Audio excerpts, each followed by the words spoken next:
اور مسجد کے ہاتھوں کے اندر ناچ اور گانے کی محفلیں بپا کرنا، وہاں پہ شوٹنگ کرنا توہین شعائر اللہ یا توہین مسجد ہے؟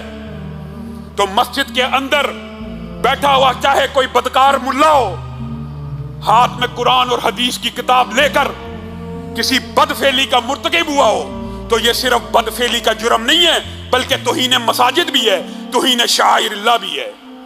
ہم یہ بات علی اعلان کہتے ہیں، اس طرح کے بد کردار اور بدکار ملاؤں، ٹیچروں، استادوں، کسی بھی شعبے کے اندر ہوں، اس فعل شنی کو برپا کرنے والے، اس فعل شنی کا ارتکاب کرنے والے، ان کو شرعی سزا دی جائے۔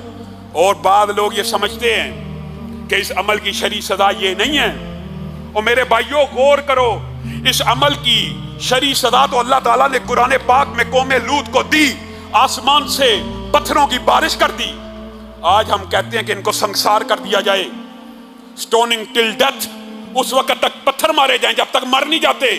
یہ کہتے ہیں یہ مولوی بڑی سخت سزاؤں کی بات کرتے ہیں، ان کی سزا تو قرآن پاک میں اللہ نے بیان کر دی ہے، اور حضرت علی اجماع امت ہے۔ حضرت علی نے پہاڑوں پر لے جا کے ایسے عمل کو کرنے والوں کو پہاڑوں سے گرا دیا تھا۔ حضرت ابو بکر نے کیا کام کیا تھا، حضرت علی نے کیا کام کیا تھا؟ ان کے بارے میں 3 سزائیں صحیح سندوں سے ملتی ہیں، ایک تو پتھروں کے ساتھ سنسار کرنا، دوسرا پہاڑوں سے گرا دینا، تیسرا ان کو زندہ جلا دینا۔ زندہ جلانے کی سزا بھی شریعت میں ثابت ہے۔ یہ اتنا کبیر جرم ہے۔ کیوں جرم ہے اتنا کبیر؟ آپ نے کبھی غور کیا ہے؟ پاکیزہ پوتر بیوی اور خامند بھی ہوں، پاکیزہ اللہ کے کلمات کے ذریعے ایک بندھن میں بندھے ہوں، پاکیزہ بندھن میں، اس بندھن کے اندر بھی اس عمل کی اجازت نہیں ہے۔ ہم آج کس معاشرے میں زندہ ہیں؟ ہم اپنی بیٹیوں، بیویوں، بہنوں کو پردہ کروا کر کسی حد تک ان جنسی درندوں سے تو بچا لیں۔ بچوں کا کیا کریں؟ کیا بچے بھی نقاب لے کے نکلیں؟ یہ معاشرہ کس سمت کی طرف جا رہا ہے کہ بچوں کے اوپر بھی یہ جنسی درندے حملہ کرتے ہیں؟ اور میں یہ کہنے میں حق بجانب ہوں کہ اس کے اندر مدرسے کے اگر کوئی بندہ شامل ہے تو ٹھیک ہے، ہم اقرار کرتے ہیں، اس کو بھی مینار پاکستان کے اوپر سزا دو، لیکن اس فعل کو معاشرے میں پروموٹ کرنے کے اندر آپ کا کردار ہے، آپ شامل ہیں۔ حسین خان والا میں 400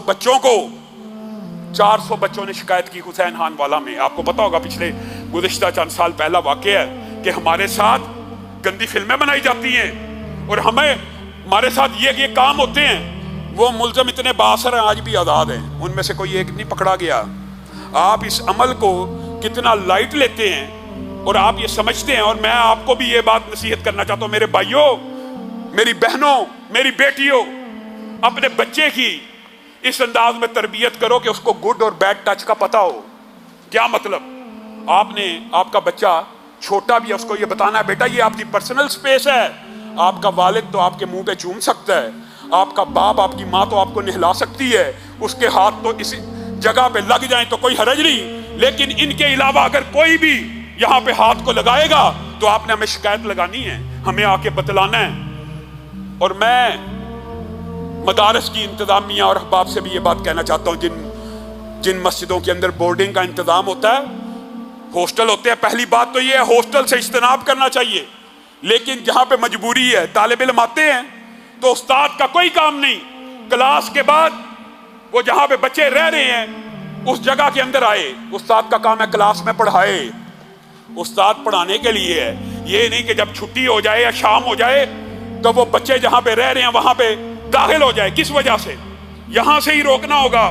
اور پھر سرویلنس کا عمدہ انتظام کیجئے، کیمرے لگائیے، کیمرے ہر حالت میں جہاں پہ ہاسٹلز ہیں، اور میں یہ صرف مدرسوں کی بات نہیں کر رہا، یونیورسٹیاں ہوں، جو بھی چیزیں ہوں، وہاں پہ کیمرے ایک انچ کیمرے کی نظر میں ہونا چاہیے، ایک انچ کیمرے کی نظر میں ہونا چاہیے۔ اور آپ نے اپنے بچوں کے اندر بھی یہ بات ڈالنی ہے کہ 8 سال کا بچہ 14 سال کے بچے کے ساتھ دوستی تو نہیں ہے، نہیں ہونی چاہیے، 15 سال کے بچے کے ساتھ دوستی تو نہیں ہے، نہیں ہونی چاہیے۔ ہاسٹلز کے اندر ایک ہم عمر بچوں کو ایک کمرے میں رہنا چاہیے، ایک بڑی عمر کا اور باقی چھوٹی عمر کا، یہ بھی جو تفریق ہے اس کو بھی ختم کرنا چاہیے۔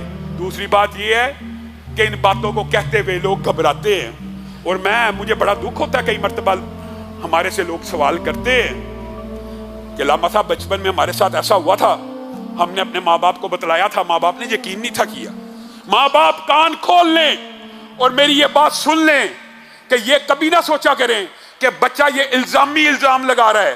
جب کوئی بچہ آپ کو شکایت لگاتا ہے, ہوتا کیا ماں باپ کے دل میں آتا ہے یہ کیسے ممکن ہے کہ بھائی ماموں اور چچا یہ کام کریں. وہ کہتے ہیں یقین ہی نہیں آیا جی, اور بچے کی بات کے اوپر یقین نہیں کرتے, ان کے اوپر یقین کر لیتے ہیں. بچے ساری زندگی نفسیاتی مریض بن جاتے ہیں. اور یہی استاد اور شاگرد کا رشتہ بھی ہے, نہیں یقین آتا لیکن آپ نے یہ درندگی اس بدبخت کی سفید داڑھی کو جس نے آج پاکستان میں شرمندہ کر دیا.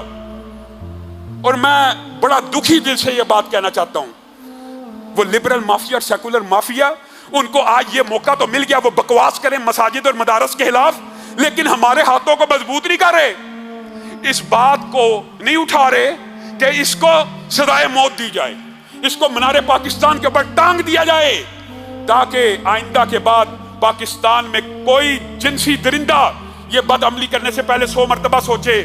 ہم مسلسل مطالبہ کر رہے ہیں, مسلسل مطالبہ کر رہے ہیں. اور یہ بات آج میں کہنا چاہتا ہوں, جو بندے چاہے کسی بھی مذہب اور دین کے ہوں, جو زنا بالجبر کے تو خلاف ہیں, زنا بالجبر کے تو خلاف ہیں, بچیوں کے اور بچوں کے ریپ کے اوپر تو شور کرتے ہیں, لیکن جب سزائے موت دینے کی باری آتی ہے تو ان کو انسانی حقوق یاد آ جاتے ہیں.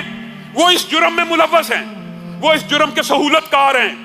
کیوں نہیں آپ ان کو چوکوں اور چراہوں میں ٹانگتے؟ آئیں, مولوی ہے نا, آج تو آپ کو ہمارا ساتھ دینا چاہیے, مولوی کو تو آپ ویسے ہی ٹانگنا چاہتے ہیں. آئیں سب سے پہلے اس سے ابتدا کرتے ہیں, اس کی لاش کو مینار پاکستان کے اوپر 14 دن کے لیے لٹکا دیا جائے. آپ ہمارا ساتھ نہیں دیں گے, آپ اتنے بدبخت ہیں. اور آپ میں سے بعض ایسے خبیث ہیں جو کہتے ہیں زنا بالرضا اگر ہو رہا ہے تو وہ ہوتے رہنا چاہیے. اگر ہم زنا بالجبر کی مذمت کرتے ہیں تو ہم زنا بالرضا کے اوپر بھی اسی سزا کے قائل ہیں, کیونکہ یہ سزا میں نے نہیں گڑھی, یہ اللہ نے نازل کی ہے, یہ رسول اللہ نے نازل کی ہے. یہ معاشرے کو پاک اور صاف کرنے کے لیے سزائیں ہیں. لا تقربوا الزنا, قرآن میں کہیں نہیں آیا زنا مت کرو, قرآن میں آیا زنا کے قریب بھی مت جاؤ. یہ زنا کے مقدمے, یہ زنا کے دباچے, ان کو بھی روکنا چاہیے.